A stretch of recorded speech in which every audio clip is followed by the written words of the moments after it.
To the people that God is increasing, don't stop growing because of the attacks. Because the attacks are not worthy to be compared to the glory that shall be revealed in you. Don't stay down low to make other people comfortable.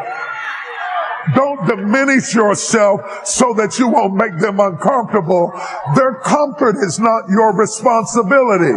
Go ahead and make them uncomfortable and let them say whatever they've got to say, because God is getting ready to increase your influence. Who am I talking to?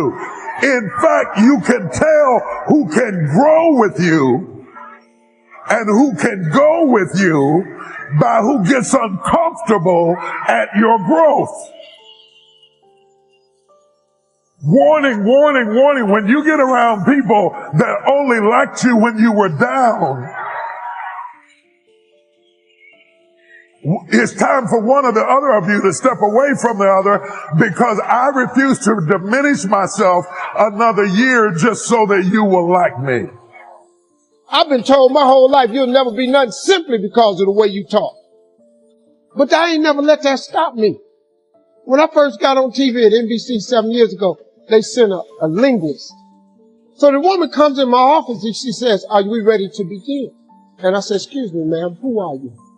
She said, "NBC is of the understanding in order for you to be successful on daytime TV, you're going to have to learn how to speak more eloquent." Oh, I said, "I ain't finna do all that there." She said, "Say what you just said to me again slowly." I said, "I ain't finna do all that there." She said, "That's exactly why I'm here." I said, "Yeah, but I talk just like this here. What's the problem?" She said, "If you don't learn how to speak more properly, you'll never be successful." I said, "Who told you that? You walked into my office. I'm already on TV. Now, I made it to this point without you. I don't know how you figure I ain't going to get the rest of the way without you." She says, "Listen to me. If you don't learn how to speak better, you'll be off TV." I said, "Which one of these sound best to you? I am broke or I'm is rich?" Because I'm is rich. Are you under the shade of what someone spoke over you? Told you what you couldn't do? Now that shade is limiting your life? Do you have friends that are blocking your growth? What could you become if you got out from under that shade? Remove what's blocking your growth and you'll begin to blossom.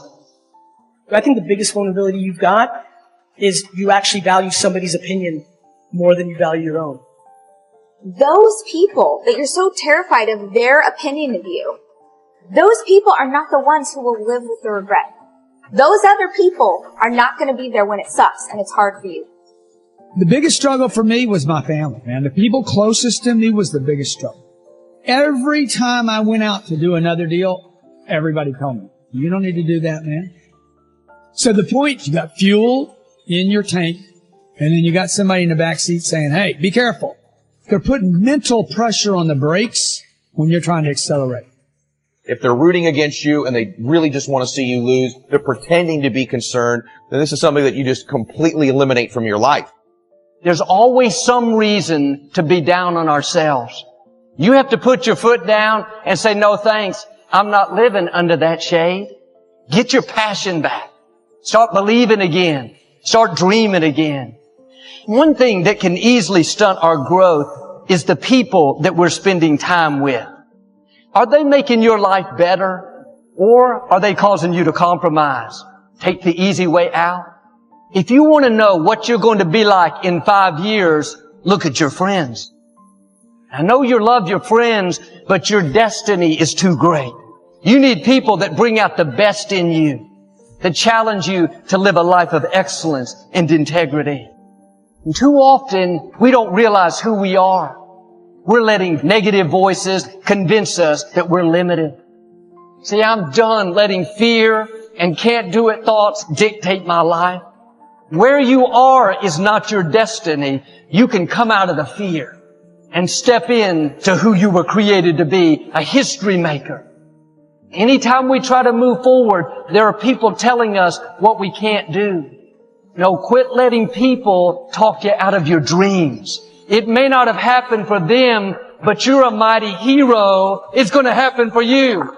God's favor is on your life in a new way. He's called you to set the new standard, to take your family to a new level. I don't know what that dream is that you have. I don't care how disappointing it might have been as you've been working toward that dream. But here's what I know, that dream that you're holding in your mind, that it's possible. See, sometimes we can't say, I can do that. But what we can say, that it's possible. And here's what I will share with you, that in the process of working on your dreams, you are going to incur a lot of disappointment, a lot of pain, a lot of defeats. But in the process of doing that, you will discover some things about yourself that you don't know right now. What you'll realize is that you're more powerful than you can ever begin to imagine. That you don't have to go through life being a victim. I was born in Miami, Florida, in an area called Liberty City, with my twin brother. When I was in 5th grade, I was identified as EMR, labeled, educable, mentally retarded, and stayed in that category until I got out of high school. But I met a high school teacher who one day changed my life. I was waiting on another student. When he came in, he said to me, young man, go to the board and write what I'm about to tell you. I said, I can't do that, sir. He said, why not? Because I'm educable, mentally retarded. He said, don't ever say that again. Someone's opinion of you does not have to become your reality. And ladies and gentlemen, I started working on my dream. And most people don't work on their dreams. Why? One is because of fear. What if things don't work out? The other thing is that most people, ladies and gentlemen, they get comfortable. They stop pushing themselves, and they end up becoming very cynical about life, and they throw in the towel on themselves and on their dreams. What I'm doing now, I could have been doing years ago. But because I didn't believe in myself, because I allowed other people's opinion of me to control my destiny, I didn't act on my ideas.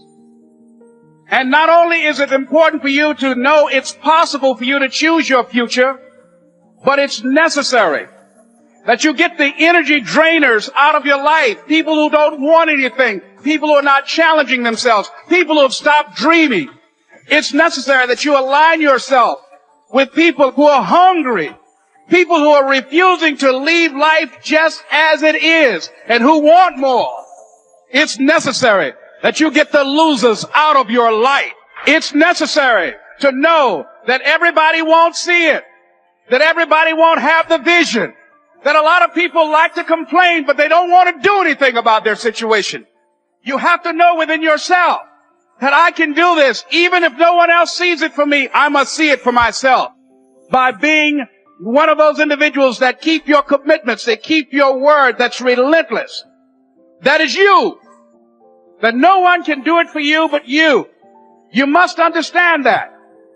Yes, it's possible that you can choose your future and direct the course of your life. It's necessary that you have goals, that you write those goals down, that you plan. It's also necessary that you look for ways to always find a way to pull it out when everybody else thinks that you are defeated.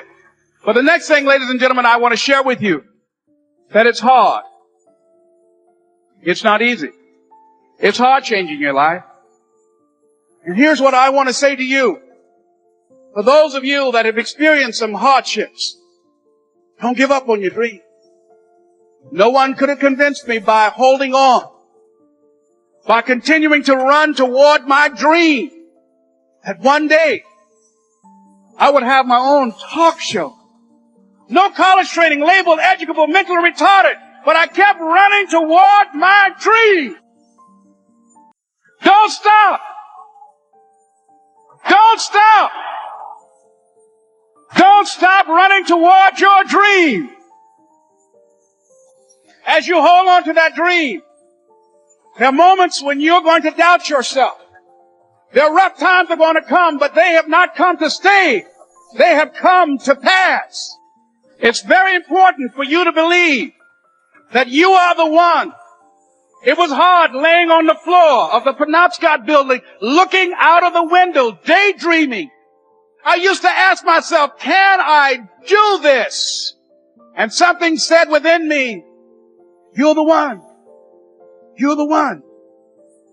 Promise yourself you'll read the books until your skills change. You'll listen to it until it makes sense. You never give up until, however long that is. Step by step, piece by piece, book by book. Go for it. Don't miss the chance to grow. Then you'll discover some of life's best treasures when you pay